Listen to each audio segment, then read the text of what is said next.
फरियाद करूं हाथ जोड़ के विनती ओ बाबा लालदास महाराज करूं।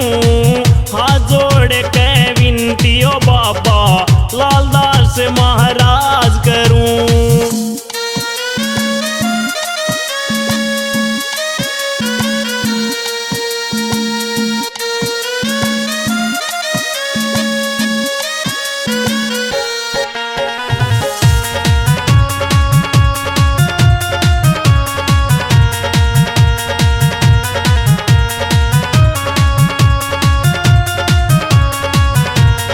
सुबह शाम तेरी करूं आरती, तेरी जोत जगाऊं हो। 14 के दिन धाम तेरे पे पैदल चल के आऊं हो। 14 के दिन धाम तेरे पे पैदल चल के आऊं हो।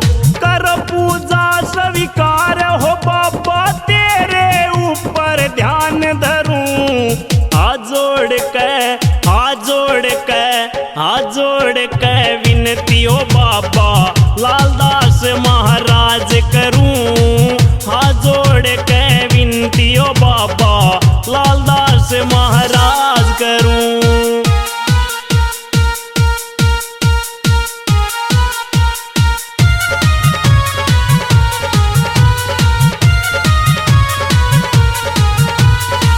लाडू बूंदी पेड़ा बर्फी गुड़ की भेली लाया हो। ताजे दूध की भरी बाल्टी खीर बना के लाया हो। दूध की या भरी बाल्टी खीर बना के लाया हो। ओ एक बार आके भोग लगा ले 56 भोग मैं तैयार करूं। हाथ जोड़ के विनती ओ बाबा लालदास महाराज करूं। हाथ जोड़ के विनती ओ बाबा लालदास महाराज करूं।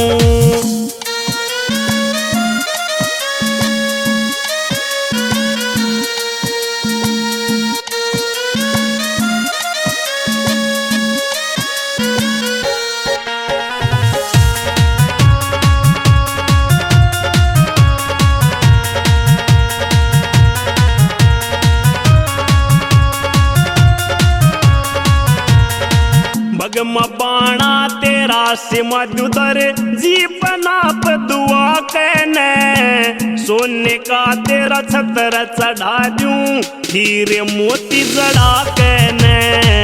सोने का तेरा छतर चढ़ा दूं हीरे मोती जड़ा कहने। वो फुल्ला का तनहार परा दूं तेरे चरणा के मैं ध्यान धरूं।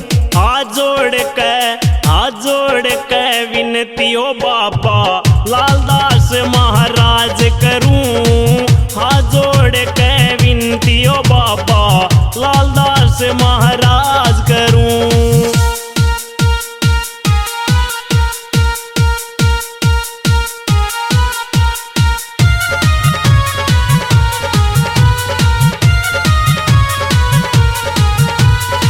साला डेरी धाम तेरा हो सब धमाते न्यारा से। सिद्धलाल दास महाराज तू तो सब भक्ता का प्यारा से। सिद्धलाल दास महाराज तू तो सब भक्ता का प्यारा से। शिक्षा शर्म की करो सुनाई दर पे आके पुकार करूं। हाथ जोड़ के विनती ओ बाबा लालदास महाराज करूं। हाथ जोड़ के विनती ओ बाबा लालदास महाराज